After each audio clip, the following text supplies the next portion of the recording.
आप ये बात कहिए मुख्यमंत्री जी को कि आप किसी के प्रति दुर्भावना से आप ट्रांसफर ना करें। माननीय, आप जाके लिस्ट देखिए प्रत्येक विधानसभा में किस तरीके से आप लोग दुर्भावना से उन लोगों को प्रताड़ित कर रहे हैं। आप जाके देखो, आपने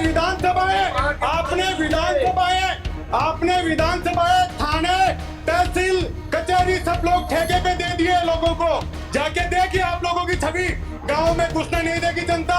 जिस तरीके से लोकसभा में आप लोगों की असर हुआ, वो असर दोबारा होगा आप लोगों का। होने के बाद ही आया हूं मैं सदन में, उसमें कोई आपकी कोई बहादुरी नहीं है।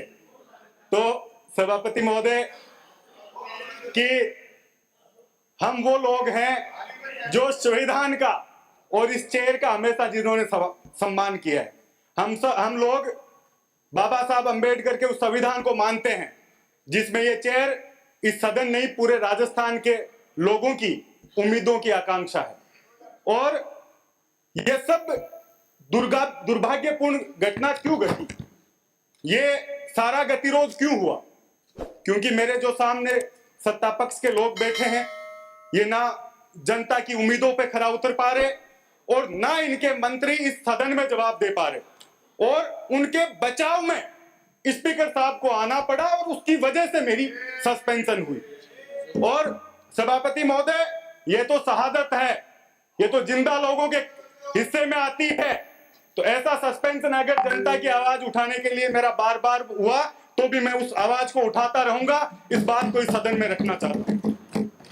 और आज इस राज्यपाल के अभिभाषण पर बोलने का मौका दिया, ये किताब मेरे हाथ में है और मुझे अफसोस है कि जो भारतीय जनता पार्टी के लोग, जिनकी छवि ये बनी हुई है कि झूठे भाषण दो, झूठे वादे करो, बार बार करो ताकि जनता उनके बहकावे में आ सके। और मुझे अफसोस है कि राज्यपाल महोदय से इतना झूठ 2 घंटे में बुलवाया इन लोगों ने, ये किताब हाथ में देकर, जो राजस्थान की जनता के धरातल पर जिसका कोई लेना देना नहीं। पहला बजट इससे पहले आया, वो अभी तक जमीन पर एक भी क्रियान्वयन उस बजट का नहीं हुआ। दूसरा बजट भारतीय जनता पार्टी लेकर आ रही है।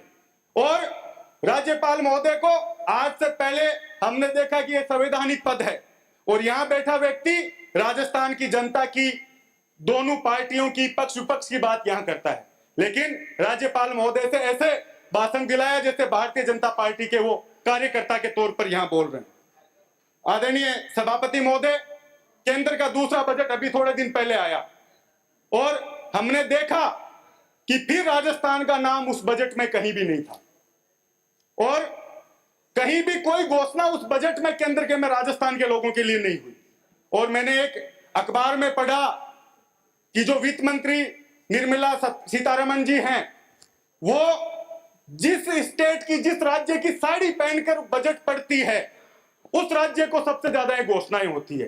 पहले उन्हें आंध्रा की पहनी, कभी बिहार की पहनी और इस तरीके से बंगाल की साड़ी पहनी और उसी राज्य को वो बजट दे दिया गया। तो मैं, हमारी वित्त मंत्री सम्मानीय दिया कुमारी जी, वो भी महिला है, मैं उनसे निवेदन करता हूं कि 1-2 साड़ी आप उनको देकर आए ताकि राजस्थान का याद उनको रहे जब वो बजट पढ़े, एक आध घोषणा इस राजस्थान की जनता के लिए हो सके। माननीय सभापति महोदय, आज मेरे से पूर्व वक्ता कह रहे थे, भारतीय जनता पार्टी के जो माननीय सदस्य हैं, वो बोले कि आप, हमने काम किया उसकी तो आप प्रशंसा करो। मैं आपके माध्यम से कहना चाहता हूं सभापति महोदय कि जब हम छोटे थे तब से सुनते थे कि इस राजस्थान में भारतीय जनता पार्टी को सींचने वाले लोग किरोड़ी लाल मीणा जी, वसुंधरा राजे जी, देवी सिंह बाठी जी, ये लोग इस भारतीय जनता पार्टी को सींचने वाले लोग हैं।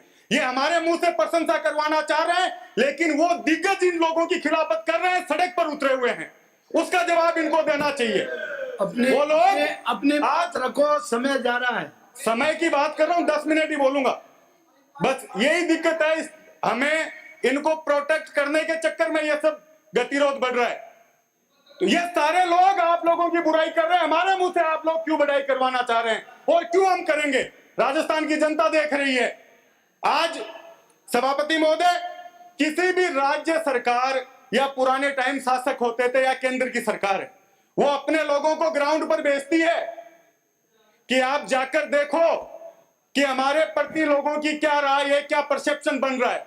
या कुछ मंत्री बैठे हैं मुख्यमंत्री जी के प्रति जिनका विशेष लगाव है, उनसे मैं उनको कहना चाहूंगा कि आप जाकर ग्राउंड पर देखो। लोगों ने बहुत उम्मीद की थी कि जब सरकार बनी तो पूरे राजस्थान में paper leak, ERCP, SOG, anti gangster task, इस तरीके के वादे भारतीय जनता पार्टी के लोगों द्वारा किए गए। और आज जब इन्होंने कहा हम मगरमच्छ पकड़ेंगे, पेपर लीक हो गया, हम राजस्थान के युवाओं को उसका न्याय देंगे, और अभी इस अभिभाषण में लिखा है कि हमने 100 मुकदमे दर्ज किए और 260 लोगों को गिरफ्तार किया है। लेकिन अब तक सभापति महोदय, जो लोग मगरमच्छ पकड़ने की बात कर रहे थे, जो मछलियां पकड़ी वो भी इनकी जाल से बाहर निकल गई, वो सारे जाके सब इंस्पेक्टरों की सबकी उनकी जमानत हो गई। ऐसा ही भर्ती परीक्षा रद्द करने को लेकर कभी क्या बयान आता है, कभी क्या बयान आता है। आज भी वो राजस्थान का युवा कह रहा है कि इन भजनलाल जी से तो पार पड़ने वाली नहीं है, तो सिर्फ भाषण दे सकते हैं।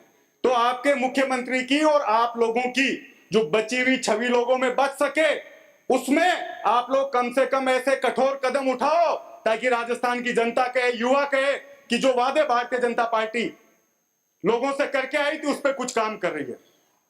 आदरणीय सभापति महोदय, इसमें बजट में बात हुई, इस अभिभाषण में बात हुई कि पूर्ववर्ती सरकार ने बिजली व्यवस्था खराब कर दी राजस्थान की। अब आप लोगों की सरकार है, छत्तीसगढ़ में आप लोगों की सरकार है, केंद्र में आप लोगों की सरकार है, कोयला आप कहीं से भी ला सकते हैं, और सोलर, जो सौर ऊर्जा की बार बार आप बात कर रहे हैं। सभापति महोदय, जाके धरातल पर देखो, यह स्थिति है सर्दी के समय भी किसानों को गांवों में, और मुझे लगता है कि आपकी डिक्शनरी में सिर्फ शहर और उद्योग है जिनको बिजली दे सकते हो, तो बात अलग है। बाकी गांवों में किसानों की, लोगों की यह स्थिति है, समय पर बिजली आ नहीं रही, वोल्टेज नहीं आ रहे, और बचे हुए में जो कर्मचारी और अधिकारी हैं वो लोग उनकी कटौती करके किसानों को परेशान कर रहे हैं। आज सौर ऊर्जा के जो आप लोग बड़ी लाइनें बिछा रहे हैं, हमारे समय भी चालू हुई, कोई भी तरीके की उनके लिए आप लोगों ने, सरकार ने मुआवजे की व्यवस्था नहीं की। एक किसान है जिसका 1 बीघा का खेत है, 2 बीघा का खेत है, और वहां से लाइन जा रही है, बड़ी लाइन, उनके लिए मुआवजे की व्यवस्था आप लोग प्रॉपर इस सदन से करवाएं, ये मांग आप लोगों से मैं करना चाहता हूं। माननीय सभापति महोदय, माननीय सभापति महोदय, मैंने जैसा कहा और मेरे पूर्व वक्ताओं ने भी कहा, सरकार की स्थिति और मुख्यमंत्री जी की जो छवि लोगों में बन रही है, उसको अगर आप लोग बचाना चाहते हैं, आप लोगों ने सबसे पहले मुस्लिम समुदाय को टारगेट किया, फिर एससी समुदाय को टारगेट किया, और मैं इस सदन में बड़ी जिम्मेदारी के साथ कह रहा हूं कि आप लोगों ने जिस तरीके से जाट समाज को शेखावटी और मारवाड़ में टारगेट किया है, वो आप लोगों को, जनता आप लोगों को जवाब देगी। जिस तरीके से जाट समाज के कर्मचारियों को आप लोग जाति और धर्म नाम देखकर जिस तरीके से ट्रांसफर कर रहे हैं, अभी माननीय सदस्य बोल रहे थे हम घर के पास लाए, कितने लोग हर विधानसभा में 100 से 200 लोगों को आप लोगों ने ट्रांसफर किया है, और उनकी कोई वजह नहीं थी।